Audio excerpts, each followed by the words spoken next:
Bismillahirrahmanirrahim. Assalamualaikum warahmatullahi wabarakatuh. Perkenalkan, nama saya Alia Putri Agustina dari kelas C2 Akuntansi dengan nomor NPM 10220072.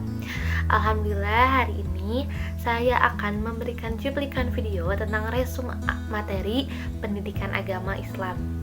Yang pertama, video tentang Ma'rifatul Insan atau mengenal diri sendiri. Selanjutnya adalah video tentang Hakikatul Insan atau hakikat manusia. Lalu ada Tokatul Insan atau potensi manusia. Dilanjutkan dengan Nafsul Insan atau jiwa manusia.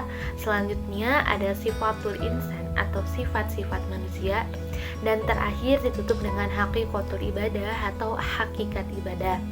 Saya harap semoga videonya bisa dimengerti dan bisa menjadi ilmu yang bisa bermanfaat bagi yang menontonnya. Jadi selamat menyaksikan. Ma'rifatul Insan. Ma'rifatul Insan punya dua kata, yaitu ma'rifat dan insan. Ma'rifat berarti mengenal dan insan yang berarti manusia atau diri sendiri. Jadi artinya ma'rifatul insan adalah mengenal diri sendiri. Apa itu manusia? Manusia merupakan makhluk ciptaan Allah yang memiliki peranan penting dalam kehidupan di muka bumi, dan derajatnya paling tinggi dari makhluk hidup yang lainnya. Asal penciptaan manusia ada dua, ada unsur bumi berupa tanah dan unsur langit berupa ruh. Unsur-unsur pada manusia yang pertama ada qalb atau hati, lalu ada akal yang untuk berpikir, lalu jasad untuk melakukan perbuatan. Amanah-amanah manusia. Yang pertama adalah amanah ngal ibadah, yang artinya manusia diwajibkan untuk ibadah, dan amanah al-khalafah, yang artinya kepemimpinan di muka bumi ini. Balasan bagi manusia yang selalu membangkang kepada Allah adalah neraka, dan bagi manusia yang selalu taat beribadah kepada Allah adalah syurga.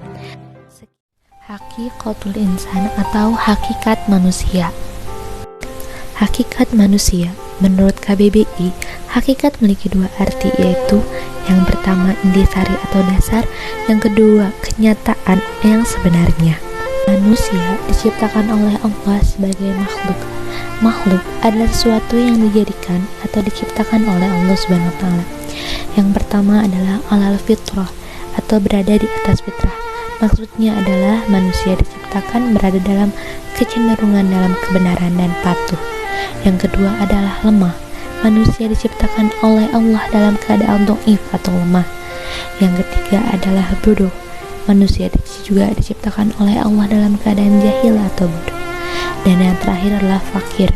Manusia juga diciptakan oleh Allah dalam keadaan fakir.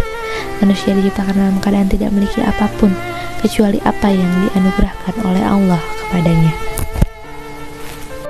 Manusia juga adalah satu-satunya makhluk Allah yang dimuliakan dari makhluk-makhluk lainnya dengan cara ditiupkannya ruh kepada setiap manusia, lalu memiliki keistimewaan dibanding makhluk lainnya, dan yang terakhir adalah ditundukkannya alam kepadanya.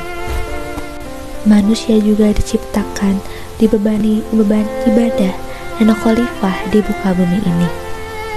Manusia juga adalah makhluk yang diberikan oleh Allah kebebasan memilih untuk tetap iman atau bangkang kepada Allah. Dan yang terakhir adalah pertanggungjawaban atau balasannya. Jika kita selalu menaati seluruh perintah Allah, maka balasan kita adalah syurga. Tetapi jika kita kafir dan mungkar kepada Allah, maka balasan kita adalah neraka. Kali ini saya akan menjelaskan tentang nafsul insan atau jiwa manusia. Nafsul insan memiliki dua kata, yaitu nafsu dan insan. Nafsu berarti sebuah perasaan atau kekuatan emosional yang besar dari dalam diri seseorang manusia, sedangkan insan berarti manusia atau diri sendiri. Tingkatan nafsu manusia terbagi menjadi 3 tingkatan, yaitu yang pertama adalah nafsul mutmainnah atau jiwa yang telah mendapat ketenangan, atau nafsu yang menciptakan ketenangan. Yang kedua adalah an-nafsul lawamah, yang artinya jiwa yang menyesali diri, menyesal karena belum bisa mengendalikan diri dan emosi. Yang ketiga adalah nafsul amarah atau an-nafsul amaratu bisu'i, jiwa yang memerintahkan kepada kejelekan. jiwa yang dikendalikan oleh hawa dan syahwat yang merugikan. Sifatul insan atau sifat-sifat manusia. Manusia merupakan makhluk hidup yang terbentuk dari banyak sifat yang membentuknya. Secara umum manusia terbagi atas dua sifat utama. Yang pertama adalah sifat kebaikan, yaitu sifat yang selalu membawa kepada kebaikan, kebahagiaan, dan kesejahteraan. Yang kedua adalah sifat keburukan, yaitu sifat yang selalu membawa kepada keburukan, kejahatan, kedengkian, dan lainnya. Jiwa manusia diberi dua jalan.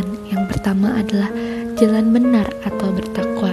Yang terdapat pada jalan benar atau bertakwa adalah syakur atau banyak bersyukur, syabur atau banyak bersabar, ra'uf yaitu penyantun, rohim penyayang, halim yang berarti arif, tawab yang berarti banyak bertaubat, awab yang berarti lemah lembut, saduk yang berarti jujur, dan amin yang berarti amanah.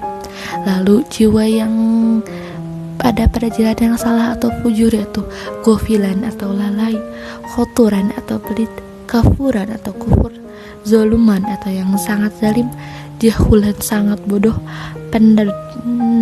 pendebat berkeluh kesah, dan agama Islam. Hakikatul ibadah atau hakikat ibadah. Ibadah berasal dari kata abada yang berarti menghambai, yang artinya ibadah adalah penghambaan hanya untuk mengabdikan diri kepada Allah Subhanahu wa taala. Jadi, hakikat ibadah adalah kita menyadari bahwa kita hanyalah hamba Allah yang ditugaskan untuk menghamba atau mengabdikan diri kepada Allah Subhanahu wa taala semata.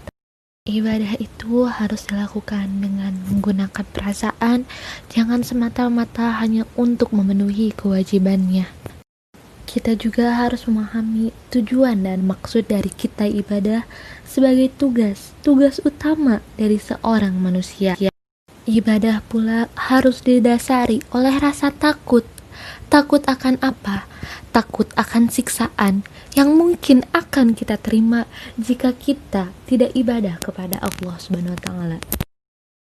Dan juga kita harus memiliki harapan bahwa kita termasuk pada golongan manusia yang tunduk akan perintah Allah dan bertakwa hanya kepada Allah Subhanahu wa taala. Mungkin sekian.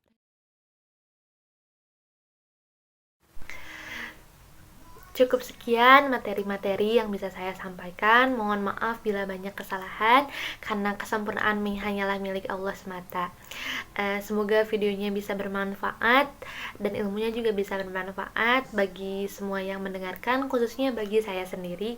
Wabillahi taufiq wal hidayah wa ridho wal inayah. Wassalamualaikum warahmatullahi wabarakatuh.